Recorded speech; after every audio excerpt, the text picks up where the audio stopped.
ನಮಸ್ತೆ ಎಲ್ಲರಿಗೂ. Lucky life ಟಿಪ್ಸ್ಗೆ ನಿಮಗೆಲ್ಲರಿಗೂ ಸ್ವಾಗತ. ಈ ಕುಂಭರಾಶಿಯವರಿಗೆ ನಿಮಗೆ ಈ ಜನವರಿ ತಿಂಗಳು ಈ 15ರಿಂದ ಈ 30ರವರೆಗಿನ ಈ ದಿನಗಳ ಅವಧಿಯಲ್ಲಿ ಎದುರಾಗುವ ಒಂದು ಈ ಜ್ಯೋತಿಷ್ಯ ಭವಿಷ್ಯದ ಫಲ ಕುರಿತು ನಾವು ಸಂಪೂರ್ಣವಾಗಿ ನೋಡೋಣ. ಈ ವಿಡಿಯೋ ಫಸ್ಟಿಂದ ಹಿಡಿದು ಕೊನೆ ತನಕ ಸಂಪೂರ್ಣವಾಗಿ ವೀಕ್ಷಿಸಿದರೆ ನಿಮಗೆ ಉಪಯುಕ್ತವಾದ ಮಾಹಿತಿ ಲಭಿಸುತ್ತೆ. ಈ ವಿಡಿಯೋ ಇಷ್ಟ ಆಗಿದ್ದಲ್ಲಿ ಪುಟ್ಟದೊಂದು ಲೈಕ್ ಕೊಡೋದನ್ನು ಮರಿಬೇಡಿ. ಈ ರಾಶಿಯವರು ಯಾರೆಲ್ಲ ಇದ್ದೀರಾ ಅವರು ಹೆಚ್ಚಾಗಿ ಈ ವಿಡಿಯೋವನ್ನು ಶೇರ್ ಮಾಡಿ. ಓಂ ಶ್ರೀ ಶನೇಶ್ವರಾಯ ನಮಃ ಅಂತ ಕಮೆಂಟ್ ಬಾಕ್ಸ್ನಲ್ಲಿ ಕಮೆಂಟನ್ನು ಹಾಕಿ, ಇಲ್ಲಾಂದರೆ ನಿಮ್ಮ ಮನೆ ದೇವರು ನಿಮ್ಮ ಕುಲದೇವರ ಹೆಸರನ್ನು ಈ ಕಮೆಂಟ್ ಬಾಕ್ಸ್ನಲ್ಲಿ ಹಾಕಿ. ಕಳೆದ ಕೆಲವು ವಾರಗಳು ಅಥವಾ ಈ ತಿಂಗಳ ಆರಂಭಿಕದ ದಿನಗಳಲ್ಲಿ ಅನೇಕ ಈ ಕುಂಭರಾಶಿಯವರು ಮನಸ್ಸಿನಲ್ಲಿ ಅಸ್ಥಿರತೆ ಅನ್ನೋದು, ಒಂದು ನಿರಂತರ ಯೋಚನೆಗಳು, ನಿರ್ಧಾರಗಳು ತೆಗೆದುಕೊಳ್ಳಲು ಆಗದ ಒಂದು ಈ ಗೊಂದಲ ಸ್ಥಿತಿ, ಕೆಲಸದ ಸ್ಥಳದಲ್ಲಿ ತಾವು ಮಾಡುತ್ತಿರುವ ಈ ಪ್ರಯತ್ನ ಅಂದರೆ ತಕ್ಕ ಪ್ರಯತ್ನಕ್ಕೆ ಫಲ ಅನ್ನೋದು ಸಿಗದೆ ಈ ಬೇಸರ, ಕುಟುಂಬದಲ್ಲಿ ತಮ್ಮ ಭಾವನೆಗಳನ್ನು ಯಾರೂ ಅರ್ಥ ಮಾಡಿಕೊಳ್ತಿಲ್ಲ ಎಂಬ ನೋವು ಮತ್ತು ಹಣಕಾಸಿನ ವಿಚಾರಗಳಲ್ಲಿ ಉಂಟಾದ ಒಂದು ಅನಿಶ್ಚಿತತೆಯಿಂದಾಗಿ ಈ ಮಾನಸಿಕ ಒತ್ತಡ ನೀವು ತುಂಬಾ ಜೀವನದಲ್ಲಿ ಅನುಭವಿಸಿದ್ದೀರಿ.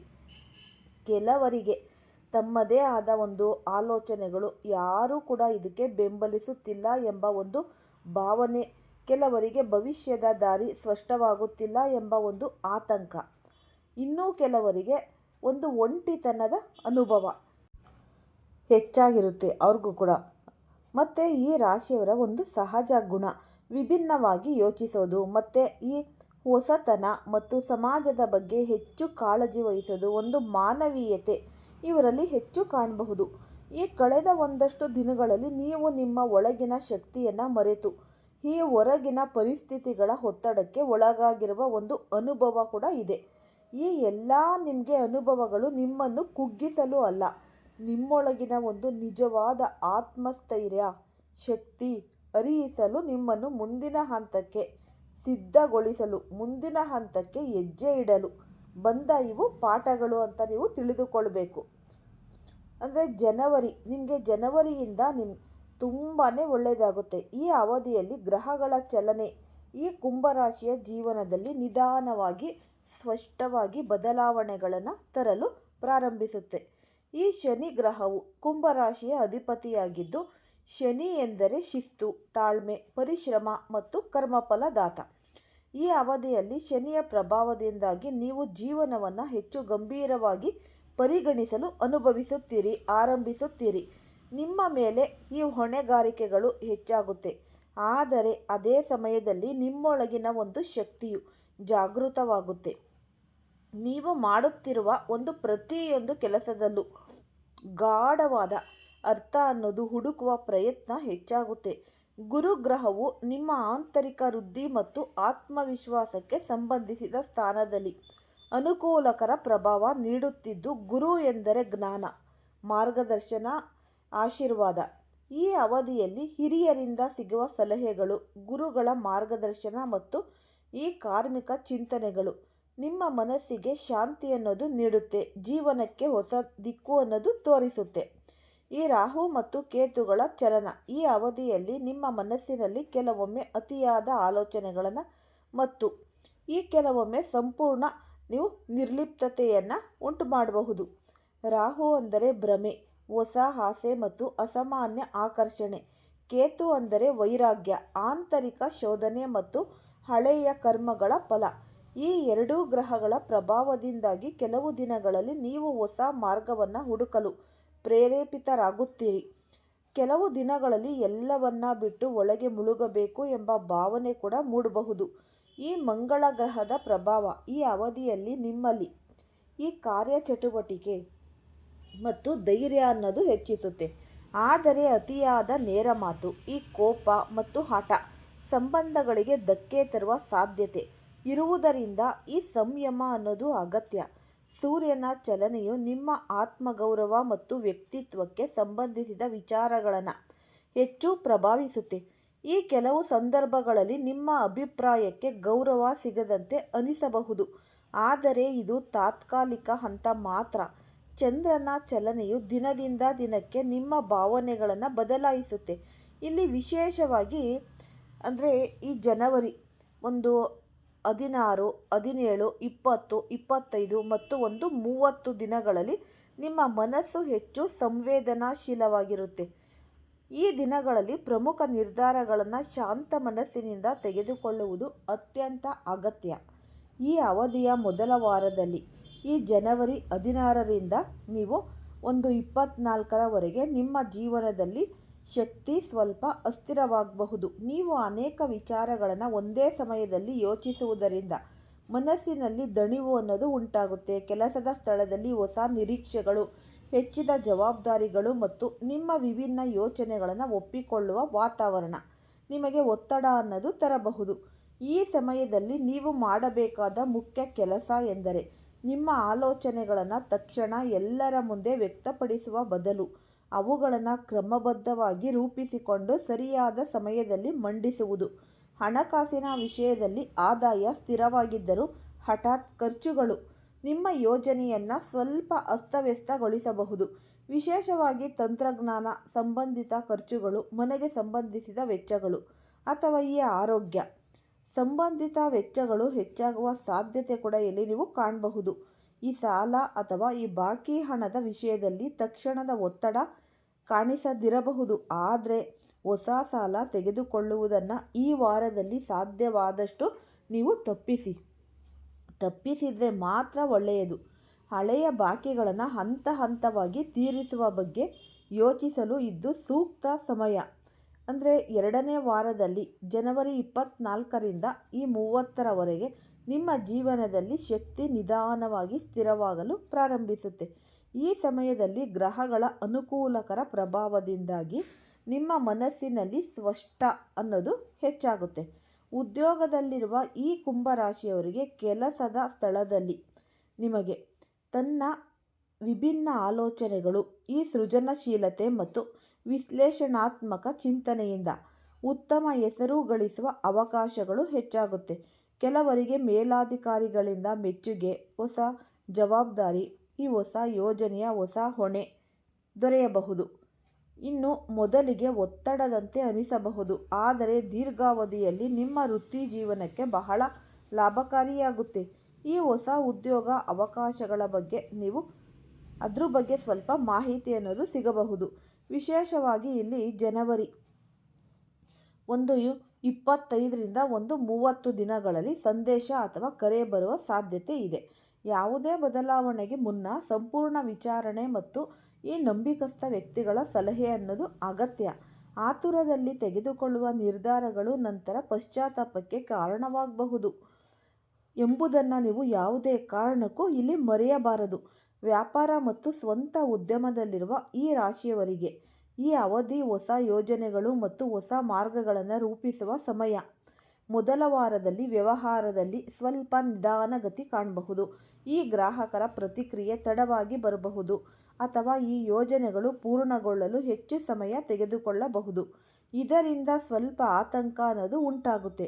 ಆದರೆ 2ನೇ ವಾರದಲ್ಲಿ ಪರಿಸ್ಥಿತಿ ನಿಧಾನವಾಗಿ ಸುಧಾರಿಸುತ್ತೆ. ಈ ಹೊಸ ಸಂಪರ್ಕಗಳು, ಹೊಸ ತಂತ್ರಜ್ಞಾನ ಅಥವಾ ಹೊಸ ವಿಧಾನಗಳನ್ನು ಬಳಸಿ ವ್ಯವಹಾರವನ್ನು ವಿಸ್ತರಿಸುವ ಅವಕಾಶಗಳು ಅನ್ನೋದು ನಿಮಗೆ ಸಿಗಬಹುದು. ಈ ಸಮಯದಲ್ಲಿ ನಿಮ್ಮ ನವೀನ ಚಿಂತನೆ ಮತ್ತು ಭಿನ್ನ ದೃಷ್ಟಿಕೋನ ನಿಮ್ಮ ದೊಡ್ಡ ಬಲವಾಗುತ್ತೆ. ಹೂಡಿಕೆಯ ವಿಷಯದಲ್ಲಿ ಈ ಅವಧಿಯಲ್ಲಿ ಅತಿಯಾದ ಅಪಾಯ ತೆಗೆದುಕೊಳ್ಳುವುದು ಸೂಕ್ತವಲ್ಲ. ಇಲ್ಲಿ ವಿಶೇಷವಾಗಿ ಜನವರಿ ತಿಂಗಳಲ್ಲಿ ಅಂದರೆ 16, 17, 20, 24 ಮತ್ತು ಈ 30 ದಿನಗಳಲ್ಲಿ 30ನೇ ತಾರೀಕು ದಿನಗಳಲ್ಲಿ ದೊಡ್ಡ ಒಂದು ಹಣಕಾಸಿನ ನಿರ್ಧಾರಗಳನ್ನು ಮುಂದೂಡುವುದು ಒಳ್ಳೆಯದು. ನಿಧಾನವಾಗಿ ಪರಿಶೀಲನೆ ಮಾಡಿಕೊಂಡು ಮಾಡಿದ ಹೂಡಿಕೆಗಳು ಮಾತ್ರ ದೀರ್ಘಾವಧಿಯಲ್ಲಿ ಭದ್ರತೆ ಅನ್ನೋದು ನೀಡುತ್ತವೆ. ಈ ಪ್ರೇಮ ಮತ್ತು ವಿವಾಹ ಜೀವನದಲ್ಲಿ ಈ ಅವಧಿ ಕುಂಭರಾಶಿಯವರಿಗೆ ಸಂವೇದನಾಶೀಲವಾಗಿದೆ. ವಿವಾಹಿತರು ತಮ್ಮ ಸಂಗಾತಿಯೊಂದಿಗೆ ಹೆಚ್ಚು ಆಳವಾದ ಸಂವಹನ ನಡೆಸಬೇಕಾಗಿದೆ. ನಿಮ್ಮ ಒಳಗಿನ ಭಾವನೆಗಳನ್ನು ಸ್ಪಷ್ಟವಾಗಿ ಹಂಚಿಕೊಳ್ಳದೇ ಇದ್ದರೆ ಸಂಗಾತಿಗೆ ನಿಮ್ಮ ಮನಸ್ಸಿನ ಸ್ಥಿತಿ ಅರ್ಥವಾಗದೆ ಗೊಂದಲಕ್ಕೆ ನೀವು ಈಡಾಗಬಹುದು. ಶಾಂತವಾಗಿ ಪ್ರೀತಿಯಿಂದ ಮಾತನಾಡಿದರೆ ಸಂಬಂಧ ಇನ್ನಷ್ಟು ಗಟ್ಟಿಯಾಗುತ್ತೆ. ಅವಿವಾಹಿತರಿಗೆ ಈ ಅವಧಿಯಲ್ಲಿ ಹೊಸ ಪರಿಚಯಗಳು ಆಗಬಹುದು. ವಿಶೇಷವಾಗಿ ಈ ಜನವರಿ 25ರಿಂದ 30 ದಿನಗಳಲ್ಲಿ ಹೊಸ ವ್ಯಕ್ತಿಗಳೊಂದಿಗೆ ಸಂಪರ್ಕ ಸಾಧ್ಯ. ಆದರೆ ಆ ಸಂಬಂಧಗಳನ್ನು ತಕ್ಷಣ ಭವಿಷ್ಯದ ನಿರ್ಧಾರಗಳೊಂದಿಗೆ ಜೋಡಿಸುವ ಮೊದಲು ಸಮಯ ತೆಗೆದುಕೊಳ್ಳುವುದು ಒಳ್ಳೆಯದು. ಕುಟುಂಬ ಜೀವನದಲ್ಲಿ ಕೆಲವು ಸಂದರ್ಭಗಳಲ್ಲಿ ನಿಮ್ಮ ವಿಭಿನ್ನ ಚಿಂತನೆಗಳನ್ನು ಕುಟುಂಬದವರು ಅರ್ಥ ಮಾಡಿಕೊಳ್ಳಲು ಕಷ್ಟವಾಗಬಹುದು. ಈ ಸಂದರ್ಭಗಳಲ್ಲಿ ತಾಳ್ಮೆ ಮತ್ತು ಸಹಾನುಭೂತಿ ಅತ್ಯಂತ ಅಗತ್ಯ. ಮಹಿಳೆಯರಿಗಾಗಿ ಈ ಅವಧಿ ವಿಶೇಷ ಮಹತ್ವವನ್ನು ಹೊಂದಿಕೆ ಗೃಹಿಣಿಯರಿಗೆ ಮನೆಯೊಳಗಿನ ಜವಾಬ್ದಾರಿಗಳು ಹೆಚ್ಚಾದರೂ ತಮ್ಮ ಶ್ರಮವನ್ನು ಕುಟುಂಬದವರು ಗುರುತಿಸುವ ಸಂಬಂಧಗಳು ಬರುತ್ತೆ. ಕೆಲವರಿಗೆ ಮನೆಯ ವ್ಯವಸ್ಥೆ, ಅಲಂಕಾರ ಮತ್ತು ಹೊಸ ಕಲಿಕೆಯ ವಿಷಯಗಳಲ್ಲಿ ಹೆಚ್ಚಿನ ಆಸಕ್ತಿ ಮುಂದೂಡಬಹುದು. ಈ ಉದ್ಯೋಗಸ್ಥ ಮಹಿಳೆಯರು ಕೆಲಸದ ಸ್ಥಳದಲ್ಲಿ ತಮ್ಮ ವಿಭಿನ್ನ ದೃಷ್ಟಿಕೋನ ಮತ್ತು ಈ ಸೃಜನಶೀಲತೆಯಿಂದ ಗಮನ ಸೆಳೆಯಬಹುದು. ಮೊದಲ ವಾರದಲ್ಲಿ ಸ್ವಲ್ಪ ಒತ್ತಡ ಇದ್ದರೂ ಎರಡನೇ ವಾರದಲ್ಲಿ ಪ್ರಶಂಸೆ ಮತ್ತು ಬೆಂಬಲ ಸಿಗುವ ಸೂಚನೆ ಇದೆ. ಈ ವಿದ್ಯಾರ್ಥಿನಿಯರಿಗೆ ಮೊದಲ ವಾರದಲ್ಲಿ ಏಕಾಗ್ರತೆ ಸ್ವಲ್ಪ ಕಡಿಮೆಯಾಗಬಹುದು. ಎರಡನೇ ವಾರದಲ್ಲಿ ಮನಸ್ಸು ಸ್ಥಿರವಾಗಿ ಓದಿನಲ್ಲಿ ಉತ್ತಮ ಪ್ರಗತಿ ಕಾಣಿಸುತ್ತೆ. ಆರೋಗ್ಯದ ವಿಷಯದಲ್ಲಿ ಮೊದಲ ವಾರದಲ್ಲಿ ಸ್ವಲ್ಪ ನಿಮಗೆ ತಲೆನೋವು ಅಥವಾ ಈ ಕಣ್ಣಿಗೆ ಸಂಬಂಧಿಸಿದ ತೊಂದರೆ, ಈ ನಿದ್ರೆಯ ಕೊರತೆ ಅಥವಾ ಮಾನಸಿಕ ದಣಿವು ಅನ್ನೋದು ಕಾಣುತ್ತೆ. ಮತ್ತು ಹಾಗೆಯೇ ಆರೋಗ್ಯದಲ್ಲಿ ಕ್ರಮೇಣ ಸುಧಾರಣೆ ಅನ್ನೋದು ಕಂಡುಬರುತ್ತೆ ಎರಡನೇ ವಾರದಲ್ಲಿ. ಈ ಆಹಾರ ಆದರೂ ಕೂಡ ನೀವು ಆಹಾರ ಅನ್ನೋದು, ವಿಶ್ರಾಂತಿ ಮತ್ತು ಈ ಒಂದು ಧ್ಯಾನ ಹೆಚ್ಚಿನ ಗಮನ ಅಗತ್ಯ. ವಿದೇಶ ಪ್ರಯಾಣ ಅಥವಾ ದೂರ ಪ್ರಯಾಣದ ಯೋಗ ಈ ಅವಧಿಯಲ್ಲಿ ನಿಧಾನವಾಗಿ ರೂಪುಗೊಳ್ಳುತ್ತಿದೆ. ಕೆಲವರಿಗೆ ಕೆಲಸಕ್ಕೆ ಸಂಬಂಧಿಸಿದಂತೆ ಪ್ರಯಾಣದ ಚರ್ಚೆಗಳು ನಡೆಯಬಹುದು. ತಕ್ಷಣದ ಪ್ರಯಾಣಕ್ಕಿಂತ ಮುಂದಿನ ತಿಂಗಳುಗಳಿಗೆ ಸಂಬಂಧಿಸಿದ ಯೋಚನೆಗಳು ಹೆಚ್ಚು ಸಾಧ್ಯ. ಈ ಸರ್ಕಾರಿ ಕೆಲಸಗಳು, ದಾಖಲೆ, ಬ್ಯಾಂಕ್ ಸಂಬಂಧಿಸಿದ ಪ್ರಕ್ರಿಯೆಗಳು ಮತ್ತು ಈ ಕಾನೂನು ವಿಚಾರಗಳಲ್ಲಿ ಸ್ವಲ್ಪ ವಿಳಂಬ ಉಂಟಾಗುತ್ತೆ. ಕೆಲವೊಮ್ಮೆ ಸಣ್ಣ ತಪ್ಪು ದೊಡ್ಡ ತಡಕ್ಕೆ ಕಾರಣವಾಗಬಹುದು. ಆದ್ದರಿಂದ ಪ್ರತಿಯೊಂದು ದಾಖಲೆ ಮತ್ತು ಈ ಪ್ರಕ್ರಿಯೆಯನ್ನು ಎಚ್ಚರಿಕೆಯಿಂದ ಪರೀಕ್ಷಿಸುವುದು ಅತ್ಯಂತ ಅಗತ್ಯ. ಹಾಗಾಗಿ ನೀವು ಈ ದಿನಗಳಲ್ಲಿ ಒಳ್ಳೆಯ ಸುದ್ದಿ, ನಿರೀಕ್ಷಿತ ಉತ್ತರ ಅಥವಾ ಈ ಸ್ಪಷ್ಟ ನಿರ್ಧಾರ ಸಿಗುವ ಸಾಧ್ಯತೆ ಇದೆ. ಈ ಜನವರಿ 15ರಿಂದ 20 ದಿನಗಳಲ್ಲಿ ವಿಶೇಷ ಎಚ್ಚರಿಕೆಯ ಅಗತ್ಯ. ವಿಶೇಷವಾಗಿ ಹಣಕಾಸು ಮತ್ತು ಸಂಬಂಧಗಳ ವಿಷಯದಲ್ಲಿ ಗ್ರಹಾಧಾರಿತ ಪರಿಹಾರಗಳ ಬಗ್ಗೆ ಮಾತನಾಡುವುದಾದರೆ ನಾವು ಶನಿವಾರದ ದಿನ ಶನಿದೇವರಿಗೆ ಪೂಜೆ ಮಾಡುವುದು, ಹಿರಿಯರಿಗೆ ಸೇವೆ ಸಲ್ಲಿಸುವುದು ಮತ್ತು ಅಗತ್ಯವಿರುವವರಿಗೆ ಆಹಾರ ದಾನ ಮಾಡುವುದು ಈ ರಾಶಿಯವರಿಗೆ ಅತ್ಯಂತ ಅನುಕೂಲಕರ. ಮತ್ತು ಹಾಗೆಯೇ ಈ ಶುಭ ಸೋಮವಾರ ಶಿವನ ವಾರ ಆಗಿರೋದ್ರಿಂದ ನೀವು ಶಿವನಿಗೆ ಈ ಜಲಾಭಿಷೇಕ ಮಾಡುವುದು ಮನಸ್ಸಿನ ಅಶಾಂತಿಯನ್ನು ಕಡಿಮೆ ಮಾಡುತ್ತೆ. ಈ ರಾಯರ ವಾರ ನಿಮ್ಮೆಲ್ಲರಿಗೂ ಗೊತ್ತೇ ಇದೆ. ಈ ಗುರುವಾರದ ದಿನ ಆದಷ್ಟು ಹಳದಿ ಬಣ್ಣದ ವಸ್ತ್ರಗಳನ್ನು ದಾನ ಮಾಡುವುದರಿಂದ ಗುರುಗ್ರಹದ ಅನುಗ್ರಹ ವೃದ್ಧಿಯಾಗುತ್ತೆ. ಬುಧವಾರದ ದಿನ ಗಣಪತಿಗೆ ಪೂಜೆ ಸಲ್ಲಿಸಿ ಮತ್ತು ಹಸಿರು ಬಣ್ಣದ ಈ ವಸ್ತುಗಳನ್ನು ದಾನ ಮಾಡುವುದರಿಂದ ಮನಸ್ಸಿನ ಸ್ಪಷ್ಟತೆ ಅನ್ನೋದು ಹೆಚ್ಚಾಗುತ್ತೆ. ನೀವು ಹೊರಗಡೆ ಹೋಗಬೇಕಾದ್ರೆ ಈ ಕಿರಿಯರಿಂದ ಹಿರಿಯರ ತನಕನೂ ಆದಷ್ಟು ಬಾಯಿಯೊಳಗೆ ಸ್ವಲ್ಪ ಜೀರಿಗೆಯನ್ನು ಹಾಕಿ ಅಗಿದು ತಿಂದು ಹೋಗಿ. ನೀವು ಯಾವುದೇ ಕೆಲಸಕ್ಕೆ, ವಿದ್ಯಾಭ್ಯಾಸಕ್ಕೆ, ಒಂದು ಶುಭ ಕಾರ್ಯಗಳಿಗೆ ಹೋಗಬೇಕಾದ್ರೆ ಆದಷ್ಟು ಈ ಜೀರಿಗೆಯನ್ನು ಬಾಯಿಯಲ್ಲಿ ಹಾಕ್ಕೊಂಡು ಅಗಿದು ತಿಂದು ಹೋಗುವುದರಿಂದ ನಿಮ್ಮ ಕೆಲಸಗಳಲ್ಲಿ ಅಭಿವೃದ್ಧಿ, ಅದೃಷ್ಟ ಅನ್ನೋದು ಕೂಡಿ ಬರುತ್ತೆ. ನೀವು ಎಲ್ಲೇ ಕಾಲಿಟ್ಟು ಹೋಗಬೇಕಾದ್ರೆ ಒಂದು ಹೆಜ್ಜೆ ಇಡಬೇಕು ಅನ್ನೋದಾದರೆ ಈ ಒಂದು ಸಣ್ಣ ಪರಿಹಾರವನ್ನು ಮಾಡಿಕೊಂಡು ಹೋಗಿ ಹೇಳಿ. ನೀವೇ ಹೇಳ್ತೀರಾ ಅಷ್ಟೊಂದು ಈ ಜೀರಿಗೆಗೆ ತುಂಬಾ ಮಹತ್ವ ಅನ್ನೋದು ಇದೆ. ಹಾಗಾಗಿ ನೀವು ಈ ಬುಧವಾರದ ದಿನ ಆದಷ್ಟು ಈ ಒಂದು ಸರಳ ಪರಿಹಾರವನ್ನು ಮಾಡಿ. ಈ ಹಸಿರು ಬಣ್ಣದ ಬಟ್ಟೆ, ವಸ್ತ್ರಗಳನ್ನು ದಾನ ಮಾಡುವುದರಿಂದ ಮನಸ್ಸಿನ ಸ್ಪಷ್ಟತೆ ಅನ್ನೋದು ಹೆಚ್ಚಾಗುತ್ತೆ. ತುಂಬ ನಿರ್ಗತಿಕರು ಅಂತ ಯಾರಿದ್ದಾರೆ ಅವ್ರಿಗೆ ಆಹಾರದ ನಿಮ್ಮ ಕೈಲಿ ಏನು ಸಾಧ್ಯ ಆಗುತ್ತೆ, ಆಹಾರನೋ, ಒಂದು ಹೊತ್ತಿನ ಊಟನೋ, ಈ ಬಟ್ಟೆನೋ ಏನೋ ಒಂದು ದಾನ ಕೊಡಿ. ಮತ್ತು ಈ ಪ್ರಾಣಿ ಪಕ್ಷಿಗಳಿಗೆ ಅಕ್ಕಿ ಕಾಳುಗಳು, ನೀರನ್ನು ಇಡಿ. ನಂತರ ಈ ಗೋಮಾತೆಗೆ ಸ್ವಲ್ಪ ಹಸಿರು ಮೇವನ್ನು ಬುಧವಾರ ಅಂತ ಇಲ್ಲ, ಯಾವಾಗ ಸಾಧ್ಯ ಆಗುತ್ತೆ ಆವಾಗ ನೀವು ಹಸಿರು ಮೇವನ್ನು ಹಾಕಿ. ಇಲ್ಲ ಅಂದರೆ ನೀವು ಈ ಗೋಧಿ ಹಿಟ್ಟಿನಿಂದ ಬೆಲ್ಲವನ್ನು ಸೇರಿಸಿ ಮಾಡಿದ ಈ ರೊಟ್ಟಿಗಳನ್ನು ಕೊಡಬಹುದು. ಮತ್ತು ಈ ನಾಯಿಗಳಿಗೂ ಅಷ್ಟೇ, ನೀವು ಈ ನಾಯಿಗಳಿಗೆ ಕೊಡೋದ್ರಿಂದ ಏನಾಗುತ್ತೆ, ಈ ಕಾಲಭೈರವನ ಕೃಪೆಗೆ ಪಾತ್ರರಾಗ್ತೀರ. ಆದಷ್ಟು ನೀವು ಈ ರೀತಿ ಸರಳ ಪರಿಹಾರಗಳನ್ನು ಮಾಡೋದ್ರಿಂದ ನಿಮ್ಮ ಕೈಲಾದಷ್ಟು ಮಾಡಿ ಈ ಶನಿ ಭಗವಾನರ ಕೃಪೆಗೆ ಪಾತ್ರರಾಗ್ತೀರ. ನಂತರ ನಿಮ್ಮ ಜೀವನದಲ್ಲಿ ಮನಸ್ಸಿನಲ್ಲಿ ಶಾಂತಿ ಮತ್ತು ಈ ಸಮೃದ್ಧಿ ಅನ್ನೋದು ಆಗುತ್ತೆ.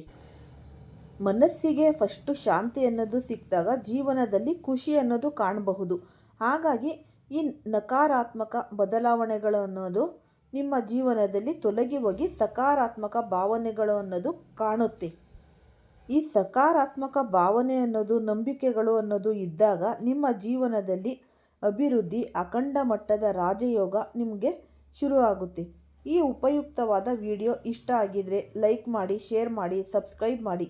ಎಲ್ಲರಿಗೂ ಸಹ ಧನ್ಯವಾದಗಳು.